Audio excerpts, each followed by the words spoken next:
ಮಸಾಲ ಚಿತ್ರಾನ್ನ ಮಾಡುವ recipe video. ಶೇಂಗಾ ಬೇಕು, ಕರಿಬೇವು ಬೇಕು, ಶುಂಠಿ ಬೆಳ್ಳುಳ್ಳಿ ಪೇಸ್ಟು ಅಂದರೆ ಶುಂಠಿ ಮತ್ತು ಹಸಿಮೆಣ್ಸಿನ್ಕಾಯಿ ಪೇಸ್ಟು ತರಿಯಾಗಿರಬೇಕು, ಕೊತ್ತಂಬರಿ, ಕ್ಯಾರೆಟ್ ತುರಿ, ಶುಂಠಿ ತುರಿದಿರೋದು, ಶೇಂಗಾ, ಹಸಿಮೆಣ್ಸಿನ್ಕಾಯಿ ಒಗ್ಗರಣೆಗೆ, ಬೀನ್ಸ್ ಸಣ್ಣಗೆ ಹೆಚ್ಚಿರಬೇಕು, ಈರುಳ್ಳಿ ಸಣ್ಣಗೆ ಹೆಚ್ಚಿರಬೇಕು, ಒಂದು ಪ್ಯಾನಲ್ಲಿ ಎಣ್ಣೆ, ಸಾಸಿವೆ, ಸ್ವಲ್ಪ ಜೀರಿಗೆ,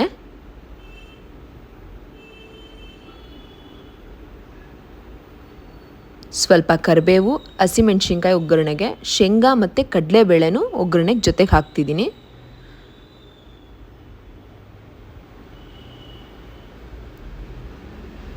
ಅದನ್ನು ಚೆನ್ನಾಗಿ ಫ್ರೈ ಮಾಡಿಬಿಟ್ಟು ಮಾಗಿಸ್ಕೋಬೇಕು.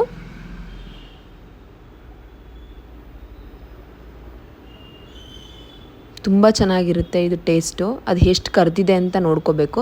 ಹಸಿಮೆಣ್ಸಿನ್ಕಾಯಿ ತರಿಯಾಗಿ ರುಬ್ಕೊಂಡಿರೋದನ್ನು ಹಾಕ್ತಾಯಿದ್ದೀನಿ. ಶುಂಠಿನ ತರಿಯಾಗಿ ರುಬ್ಬಿರೋದು, ಇದು ಶುಂಠಿ ತುರಿದಿರೋದು ಕೂಡ ಹಾಕ್ತಿದ್ದೀನಿ.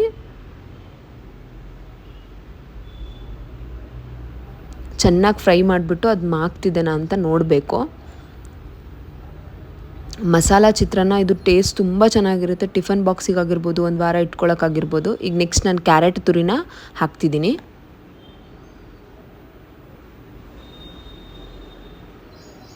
ಚೆನ್ನಾಗಿ ಫ್ರೈ ಮಾಡಿ. ಬೀನ್ಸ್ ಏನಕ್ಕೆ ಫಸ್ಟ್ ಹಾಕೋದು ಅಂದರೆ ಅದು ಚೆನ್ನಾಗಿ ಫ್ರೈ ಆದರೆ ಅದು ಒಂಥರ ಬಾಯಿಗೆ ರೋಸ್ಟೆಡ್ ಥರ ಸಿಗುತ್ತೆ ಅಂತ. ಕಲರ್ ಆಗಿರ್ಬೋದು ಎಲ್ಲ ತುಂಬ ಚೆನ್ನಾಗಿ ಬರುತ್ತೆ ಇದು. ಅರಿಶಿನ ಪುಡಿ ಹಾಕ್ತಿದ್ದೀನಿ, ಮೇಯ್ನ್ ಇಂಗ್ರೀಡಿಯೆಂಟ್.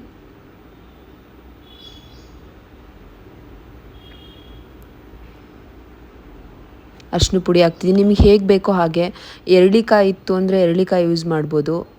ಆಮೇಲೆ ತೋತಾಪುರಿ ಮಾವಿನಕಾಯಿ ಬರುತ್ತಲ್ಲ, ಸೊ ಅದನ್ನು ಯೂಸ್ ಮಾಡ್ಬೋದು. ನಾನು ಲೆಮನ್ ಜ್ಯೂಸ್ ಯೂಸ್ ಮಾಡಿದ್ದೀನಿ, ನಿಂಬೆಹಣ್ಣಿನ ರಸ ಲಾಸ್ಟಲ್ಲಿ.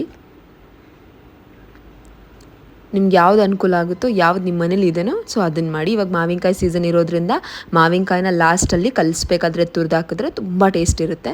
ಈಗ ಆನಿಯನ್ ಮತ್ತು ಕಾಯಿ ತುರಿ, ಇದಕ್ಕೆ ಮೇಯ್ನ್ ಕಾಯಿ ತುರಿ ಇದ್ದರೆ ಅದೊಂಥರ ಬಾಯ್ಲಿ ತಿಂತಾ ಇರಬೇಕಾದ್ರೆ ತುಂಬ ಚೆನ್ನಾಗಿರುತ್ತೆ. ಕೊತ್ತಂಬರಿನೂ ಹಾಕ್ತಿದ್ದೀನಿ ಇದರೊಳಗೆ ಮಾಗಲಿ ಅಂತ. ಬೇಕಾದರೆ ಗಾರ್ನಿಷಿಂಗಿಗೆ ಮತ್ತೆ ಹಾಕ್ಕೋಬೋದು ನೀವು. ಚೆನ್ನಾಗಿ ಫ್ರೈ ಮಾಡಬೇಕು. ಫ್ರೈ ಮಾಡಬೇಕಾದ್ರೆ ನಾನು ಫಸ್ಟ್ ಕನ್ಸಿಸ್ಟೆನ್ಸಿ ಎಣ್ಣೆ ಸ್ವಲ್ಪ ಕಡಿಮೆ ಹಾಕಿದ್ದೆ. ನಿಮಗೆ ಬೇಕು ಅಂದರೆ ಮತ್ತೆ ಎಣ್ಣೆ ಹಾಕ್ಬೋದು. ಈಗ ನಾನು ಉಪ್ಪು ಹಾಕ್ತಿದ್ದೀನಿ. ನಮ್ಗೆ ಎಷ್ಟು ಅನುಕೂಲಕ್ಕೋ ಅಷ್ಟು ಉಪ್ಪು ಹಾಕಬೇಕು. ಇದು ಸ್ವಲ್ಪ ಸ್ವೀಟಿಶ್ ಇಷ್ಟ ಇರೋರು ಬೆಲ್ಲ ಹಾಕ್ಬೋದು, ಇಲ್ಲ ಅಂದರೆ ಬಿಡ್ಬೋದು. ನಮಗೆ ಸ್ವಲ್ಪ ಸ್ವೀಟ್ ಚೂರು ಇರಬೇಕು ಅನ್ನೋದಕ್ಕೋಸ್ಕರ ಟೇಸ್ಟ್ ಎನ್ಹ್ಯಾನ್ಸ್ ಆಗಲಿ ಅಂತ ಬೆಲ್ಲ ಹಾಕ್ತಿದ್ದೀನಿ. ಚೆನ್ನಾಗಿ ಫ್ರೈ ಮಾಡ್ಕೊಳ್ಳಿ. ಆಯಿಲ್ ಕಡಿಮೆ ಆಗಿದೆ ಅಂತ ನಾನು ಸ್ವಲ್ಪ ಆಯಿಲ್ ಹಾಕಿದ್ದೀನಿ, ಅದು ಈ ವಿಡಿಯೋದಲ್ಲಿ ಇಲ್ಲ.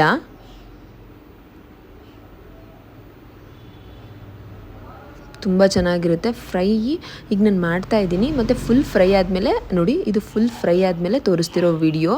ತುಂಬ ಚೆನ್ನಾಗಿರುತ್ತೆ. ಈಗ ನಾನು ಅನ್ನನ ಉದುರಾಗಿ ಮಾಡ್ಕೊಂಡಿದ್ದೀನಲ್ವ, ಸೊ ಆ ಅನ್ನನ ತೆಗಿತಾ ಇದ್ದೀನಿ. ಆರಿದ ತಕ್ಷಣವೇ ಅದಕ್ಕೆ ಗೊಜ್ಜು ಹಾಕ್ಬಿಟ್ಟು, ಈಗ ಸ್ವಲ್ಪ ಆರ್ತಾ ಇದೆ ಗೊಜ್ಜು. ನಮ್ಗೆ ಎಷ್ಟು ಬೇಕೋ ಅಷ್ಟು, ಸ್ವಲ್ಪ ಕಡಿಮೆ ಆದರೆ ಮತ್ತೆ ಹಾಕ್ಕೋಬೋದು. ತುಂಬಾ ಚೆನ್ನಾಗಿರುತ್ತೆ ಇದು. ನೀವು ಒಂದ್ಸರಿ ಟ್ರೈ ಮಾಡಿ. ನಿಮ್ಮ ಮಕ್ಕಳ ಟಿಫನ್ ಬಾಕ್ಸಿಗೆ ಈ ಚಿತ್ರಾನ್ನ ಎಲ್ಲ ಮಕ್ಕಳ ಟಿಫನ್ ಬಾಕ್ಸಿಗೆ ಕಳಿಸಿ. ಟೇಸ್ಟ್ ಮಾತ್ರ ಸಕ್ಕತ್ತಾಗಿರುತ್ತೆ. ಮನೇಲಿರೋರು ಪ್ರತಿಯೊಬ್ಬರು ಇಷ್ಟಪಡ್ತಾರೆ. ಮಸಾಲ ಇಷ್ಟಪಡೋವಂಥರೆಲ್ಲ ಇಷ್ಟಪಡ್ತಾರೆ. ಇದಕ್ಕೆ ಎರಳಿಕಾಯಿ ಇದ್ದರೆ ಇನ್ನೂ ಟೇಸ್ಟ್ ಚೆನ್ನಾಗಿರುತ್ತೆ.